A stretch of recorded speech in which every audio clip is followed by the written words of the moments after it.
tervist! Käes on 8. nädal ja vaatame selle nädala Isiili uudised üle. Ja seekord me räägime teile 2 teemast ja mõlemad on seotud pommiga ning lisaks on meil üks üllatus. Viimases nädala raportis tutvustas Riiko, kuidas on võimalik lihtsasti andmeid pommi sisse importida. Ja seekord ta räägib lähemalt, mis saab pärast importimist edasi. Järgmiseks peaksime ümber nimetama kliendi poolt defineeritud pommi ettevõtte sees kasutatavateks artikli nimedeks. Selleks otsime välja ümbernimetamist vajava materjali, märgime selle kõik ära, nimetame ümber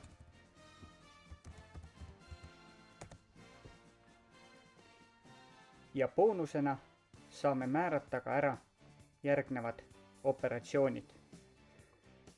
Seda tehes ongi kogu pommis ühetaolised materjalid ümber nimetatud. Mis saab edasi? Sellest juba järgmisel korral. Ja teiseks teemaks on Isiili uus liige. Tema nimi on Jaak. Jaak on pommi juurutaja. Jaak, äkki räägid endast lähemalt nüüd? Tervist! Minu nimi on Jaak Veeber. Ma olen töötanud Isiilis umbes 1,5 nädalat ja te tahate teada, mida mina hakkan tegema. Minu ülesandeks on juurutada teile pommi. Olla toeks ja abiks selle kasutusele võtmine ja võtta sellest välja parim. Natukene minu taustast. Ma olen töötanud VMT tehastes tehnoloogina, tehnoloogiaosakonna juhatajana. Lisaks olen töötanud erinevatel ametikohtadel nii projektijuhina kui tootmisjuhina ja üdini metalli valdkonnas kogu aeg olnud. Ja mida arvan mina siiani pommist? Miks on pomm hea? Iseenesest Excel ei ole halb tööriist. Excelil on väga palju võimalusi, temaga on väga lihtne erinevaid asju muuta. Täpselt nii nagu inimene tahab, ta saab mingid asja natuke siit muuta, natuke sealt muuta.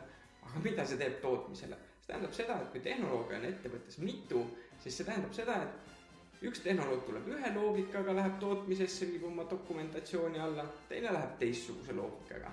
Aga tootmistöötajatele see ei ole kõige parem.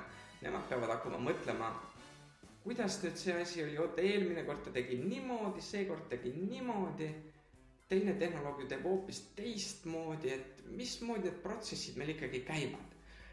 Pommi üks väga hea võimalus on see, et ta standardiseerib teie sellised tehnoloogilised ülesanded ja tootmisprotsessi.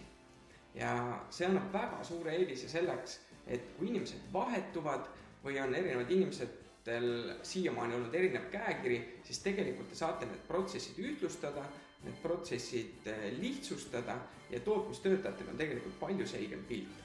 Loomulikult lisaks aitab pomm ka tehnoloogia ennast olulisel määral sellega, et ta automatiseerib mitmed ettevalmistusprotsessid, näiteks joonist printimine. Kui ma selle niimoodi välja prindin, siis painutaja saab võtta täpselt järjest, nii nagu tal siin ees on.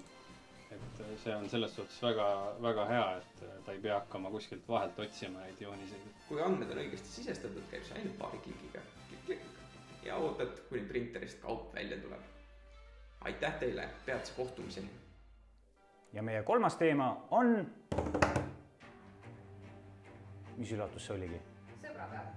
Täpselt, kui sulle meeldib jooksmine ja sa sooviksid 1. mail Isiili tiimiga minna Viljandi Ümberjärve jooksule, siis jätta siia kommentaariks üks omadussõna jooksu kohta ning 2 nädala pärast me loosime võitja välja, kes koos kaaslasega saab meiega tulla jooksma. Ja sellised olid selle nädala teemad. Kõik läbi. Kohtume kunagi järgmine kord. Ciao!